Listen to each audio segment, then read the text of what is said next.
Hello बच्चों, आज हम 9वीं कक्षा की सामाजिक विज्ञान की 49वीं वर्कशीट जिसका विषय है थार का मरुस्थल के बारे में जानेंगे। भारतीय थार मरुस्थल राजस्थान राज्य में अरावली पर्वतमाला के पश्चिम में स्थित गर्म एवं उष्ण मरुस्थल है। यह बालू के टिब्बों से ढका एक तरंगित मैदान है। तो बच्चों, जैसा कि आप जानते हैं कि भारत के पश्चिम में राजस्थान राज्य में थार का मरुस्थल है, जो कि अरावली पर्वत के पश्चिम में स्थित है। और मरुस्थल जो कि दो शब्दों से मिलकर बना है, मरु व स्थल। तो मरु का अर्थ है मृत यानी मरा हुआ, बेजान, और स्थल यानी भूमि क्षेत्र। तो ऐसा भूमि क्षेत्र जो मरा हुआ है यानी जो बिल्कुल भी उपजाऊ नहीं है, जिसे हम सरल भाषा में रेगिस्तान भी कहते हैं। और यहाँ की जलवायु गर्म व शुष्क है। और ये बालू के टिब्बों से यानी भुरभुरे रेत और बद्रपुर के मिक्सचर, जिसको हम बालू कहते हैं, उसके बड़े बड़े ढेरों से बना हुआ एक मैदान है। आगे है, थार मरुस्थल में वार्षिक वर्षा 150 मिलीमीटर से भी कम होती है, जिस कारण से यहाँ शुष्क जलवायु व नाम मात्र की प्राकृतिक वनस्पति पाई जाती है। इन्हीं विशेषताओं के कारण इसे मरुस्थली के नाम से भी जाना जाता है। यह विश्व का सर्वाधिक जनसंख्या घनत्व वाला मरुस्थल है। यानी थार के मरुस्थल में पूरे वर्ष में 150 मिलीमीटर से भी कम वर्षा होती है। पूरे भारत में सबसे कम वर्षा इसी क्षेत्र में होती है, जिसके कारण यहाँ की जलवायु बहुत ही शुष्क है यानी सूखी हुई है। और नाम मात्र के लिए ही प्राकृतिक वनस्पति यानी कोई पेड़ पौधे यहाँ पर उगते हैं। इसी के कारण इसको मरुस्थली भी कहा जाता है, यानी ऐसा स्थल जो कि मृत है, अनुपजाऊ है। और यहाँ जो थोड़ी बहुत वनस्पति यानी जो कुछ पेड़ पौधे उगते भी हैं, वे सभी झाड़ीदार कटीले होते हैं, जैसे कीकर, कैक्टस, बबूल आदि। साथ ही ये दुनिया का सबसे ज़्यादा जनसंख्या घनत्व वाला मरुस्थल है। यानी दुनिया में कोई भी ऐसा मरुस्थल नहीं है जहाँ इतने लोग रहते हों जितने इस क्षेत्र में रहते हैं। आगे है, ऐसा माना जाता है कि मेसोजोइक कल्प में यह क्षेत्र समुद्र के अंदर स्थित था। इस अनुमान की पुष्टि जैसलमेर के पास ब्रह्मसर से मिले समुद्री अवसादों और आकल वुड फॉसिल पार्क से प्राप्त हुए प्रमाणों से होती है। वुड फॉसिल की आयु लगभग 180 मिलियन वर्ष आंकी गई है। हालांकि मरुस्थल की चट्टानी संरचना भारत के प्रायद्वीपीय पठार का ही विस्तार है, फिर भी शुष्क परिस्थितियों व वायु की क्रियाओं व भौतिक अपरदन के कारण इसकी धरातलीय विशेषताएं प्रायद्वीपीय पठार से भिन्न हैं। यानी ऐसा माना जाता है कि कभी ये क्षेत्र समुद्र के नीचे रहा होगा, क्योंकि इसके ऊपर जो अवसाद पाए गए हैं यानी पुराने समय के जो अवशेष पाए गए हैं, जो ऑकलवुड एक फॉसिल पार्क है जैसलमेर में, उसमें जो पत्थर पाए गए हैं जो कि मरुस्थली क्षेत्र से प्राप्त हुए हैं, उनकी जो आयु आंकी गई है वे 180 मिलियन साल से भी पुराने हैं। और उनकी बनावट यानी संरचना से यह अनुमान लगाया गया है कि वे समुद्र के नीचे स्थित रहे होंगे कभी। आगे है, मशरूम रॉक, बालू का टिब्बे, बरकान, जीवगेन आदि ये प्रमुख भूआकृतियाँ हैं।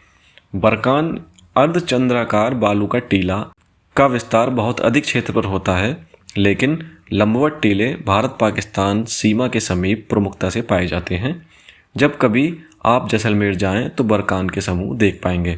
यानी मरुस्थल में अनेक प्रकार की आकृतियाँ आपको देखने को मिलेंगी स्थल पर, जैसे मशरूम रॉक यानी मशरूम के जैसी आपको चट्टान देखने को मिलेगी। बालू का टिब्बे यानी रेत के बड़े बड़े पहाड़ जिस पर हवा के कारण लहरों जैसी आकृति बन जाती है।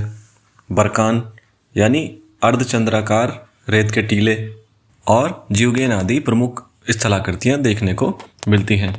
इसके बाद वर्कशीट में है, ढाल के आधार पर थार मरुस्थल को दो भागों में बांटा जाता है। उत्तरी भाग जिसका ढाल पाकिस्तान के सिंध प्रांत की ओर है, और दक्षिणी भाग जिसका ढाल कच्छ के रण की ओर है। इस क्षेत्र की अधिकांश नदियां निम्न वर्षा, अत्यधिक ताप द्वारा वाष्पीकरण और किसी हिम नदी उद्गम के अभाव में वर्षावाही होती हैं, अर्थात इन नदियों में केवल वर्षा के मौसम में ही जल पाया जाता है। यानी ढाल के आधार पर मरुस्थल को दो भागों में हम बांट सकते हैं। थार मरुस्थल के उत्तर की ओर जो ढाल है वो पाकिस्तान की ओर है, और थार मरुस्थल का दक्षिणी भाग, उसका ढाल गुजरात के कच्छ की ओर है। और क्योंकि इस क्षेत्र में बहुत कम वर्षा होती है, तापमान अधिक रहता है, जिसके कारण जल वाष्प हो जाता है और साथ ही कोई भी हिम नदी उद्गम यानी कोई भी ऐसा स्थान जहाँ से बर्फ पिघल के आ रही हो वो यहाँ नहीं पाया जाता, जिसके कारण यहाँ की नदियों में साल भर पानी नहीं बहता, बल्कि केवल बरसात के मौसम में ही यहाँ की नदियों में पानी होता है। आगे है, यहाँ की अधिकांश नदियाँ अंतःप्रवाह अपवाह प्रणाली का उदाहरण है, क्योंकि यहाँ की अधिकांश नदियाँ थोड़ी दूर तक प्रवाहित होने के बाद किसी झील या पलाया में मिल जाती हैं और सागर तक नहीं पहुँच पाती। और यहाँ की आधे से ज़्यादा जो नदियाँ हैं वह अंतःप्रवाह अपवाह प्रणाली यानी जिसमें नदी ज़्यादा दूरी तक न बहती हो, बल्कि कुछ दूरी तक बहकर किसी झील या तालाब में मिल जाती हो या कुछ दूर बाद खुद ही सूखकर समाप्त हो जाती हो। आगे है, पलाया मरुस्थलीय भाग में स्थित लवणीय झीलें होती हैं जिनसे नमक प्राप्त किया जाता है। इसमें एक नया शब्द जो आया है, पलाया। तो पलाया ऐसी झीलें जिसमें अत्यधिक लवण होते हैं और इन झीलों से नमक भी निकाला जाता है। इस क्षेत्र की सबसे प्रमुख नदी लूनी है, जो कि मरुस्थल के दक्षिणी भाग में प्रवाहित होती है। उच्च ताप से अत्यधिक वाष्पीकरण और निम्न वर्षा जैसी स्थितियां इस क्षेत्र को जलाभाव वाला क्षेत्र बनाती हैं। और इस क्षेत्र की प्रमुख नदी लूनी नदी है, जो कि मरुस्थल के दक्षिणी भाग में प्रवाहित होती है। और जैसा कि हमने अभी बात की कि अधिक तापमान होने के कारण यहाँ ज़्यादातर पानी वाष्प हो जाता है और कम वर्षा होने के कारण भी जल की कमी हो जाती है, जिसके कारण इस पूरे क्षेत्र में जल का अभाव बना रहता है, यानी जल की कमी बनी रहती है। तो आइए अब इसके प्रश्नों की ओर चलते हैं। पहला प्रश्न है, थार मरुस्थल की अधिकांश नदियाँ वर्षावाही क्यों हैं? क्योंकि थार मरुस्थल में अत्यधिक तापमान द्वारा वाष्पीकरण हो जाता है। वर्षा साल में 150 मिलीमीटर से भी कम होती है और कोई भी हिमनद उद्गम यहाँ नहीं है, जिसके कारण यहाँ की नदियाँ केवल वर्षावाही ही हैं, यानी केवल वर्षा के समय में ही बहती हैं। दूसरा प्रश्न है, पलाया से आप क्या समझते हैं?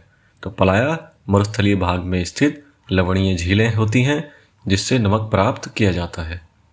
तीसरा प्रश्न है, विश्व के सर्वाधिक जनसंख्या घनत्व वाले मरुस्थल की कोई दो जलवायुवीय विशेषताएं बताइए। तो विश्व का सर्वाधिक जनसंख्या घनत्व वाला मरुस्थल थार का मरुस्थल है। इसकी दो जलवायु विशेषताएं क्या हैं कि यहाँ वर्ष में 150 मिलीमीटर से भी कम वर्षा होती है।